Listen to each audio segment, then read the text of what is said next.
जय माता दी। महामाया माता। महामाया माता रतनपुर वाली का मंदिर छत्तीसगढ़ के बिलासपुर से मात्र 25 किलोमीटर की दूरी पर स्थित है। माता सती के अंगों का जहां जहां पतन हुआ वो स्थान सिद्ध शक्तिपीठ कहलाए। रतनपुर भी ऐसे 108 शक्तिपीठों में से एक है। कहते हैं यहाँ माता सती का दाहिना कंधा गिरा था। कलचूरी राजा रतन देव ने 11वीं शताब्दी में इस मंदिर का निर्माण कराया था। ऐसा माना जाता है कि राजा एक बार इस क्षेत्र में शिकार करने आए थे, तब रास्ता भटक गए और एक रात उन्हें उसी स्थान पर बितानी पड़ी। उस रात उन्हें वहां एक वट वृक्ष के नीचे देवीय शक्ति होने का आभास हुआ और अगले दिन वहां से चले जाने के बाद भी उन्हें कई बार मां स्वप्न में दिखाई देती रही। तब राजा ने यहाँ माता का मंदिर निर्माण करवाया। इस मंदिर के प्रति लोगों की आस्था इतनी गहरी है कि मां के इस दरबार में हर भक्त की मुराद जरूर पूरी होती है।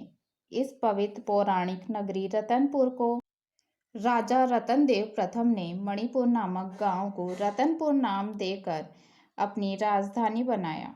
माँ महामाया के दरबार में आने पर कुंवारी लड़कियों को सौभाग्य की प्राप्ति होती है।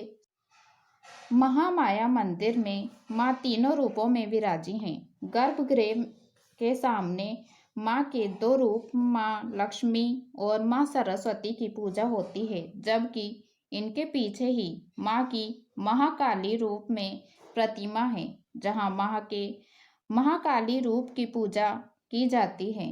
माँ के इस धाम को सिद्ध शक्तिपीठ कहा जाता है। रतनपुर के इस शक्तिपीठ को कौमारी शक्तिपीठ के नाम से भी जाना जाता है। इस स्थान को शक्तिपीठ कहने के पीछे भी एक कहानी है। सतयुग में जब सती की मृत्यु से व्यथित भगवान शिव उनके मृत शरीर को लेकर तांडव करते हुए ब्रह्मांड में भटकने रहते रहे, उस समय माता के अंग जहां जहां गिरे वहीं शक्तिपीठ बन गए। इन्हीं स्थानों को शक्तिपीठ के रूप में मान्यता मिली। महामाया मंदिर में माता का दाहिना स्कंद गिरा था। भगवान शिव ने स्वयं आविर्भूत होकर इसे कौमारी शक्तिपीठ का नाम दिया था। इसलिए इस स्थल को माता के 51 शक्तिपीठों में शामिल किया गया है। यहाँ प्रातःकाल से देर रात तक भक्तों की भीड़ लगी रहती। माना जाता है कि नवरात्र में यहाँ की गई पूजा भी निष्फल नहीं होती। रतनपुर में महामाया कुंड की बड़ी चर्चा होती है। यहाँ का दुल्हेरा तालाब भी आस्था का केंद्र है।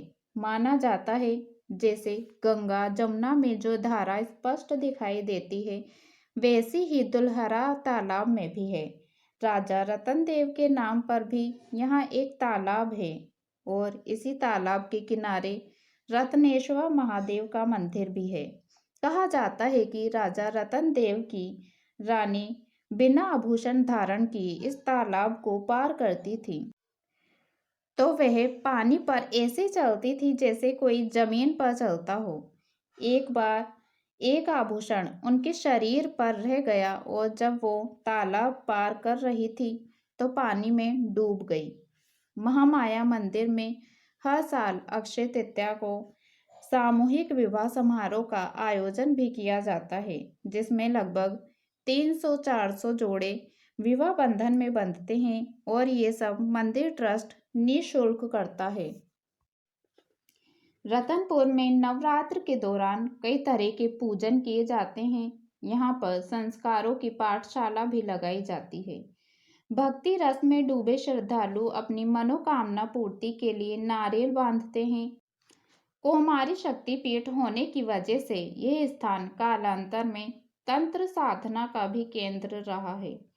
हमारे ग्रंथों में भी माँ की पूजा के बाद काल भैरव की आराधना का महत्व बताया गया है, किंतु रत्नपुर के इस मंदिर में यह परंपरा थोड़ी सी अलग है। यहाँ पहले काल भैरव के दर्शन, फिर माँ का आशीर्वाद लिया जाता है। काल भैरव को शिव का पांचवा अवतार कहते हैं।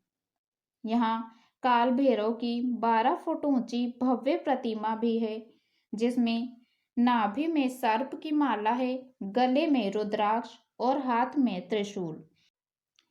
इनकी पूजा पद्धति भी शिव के अनुसार ही है।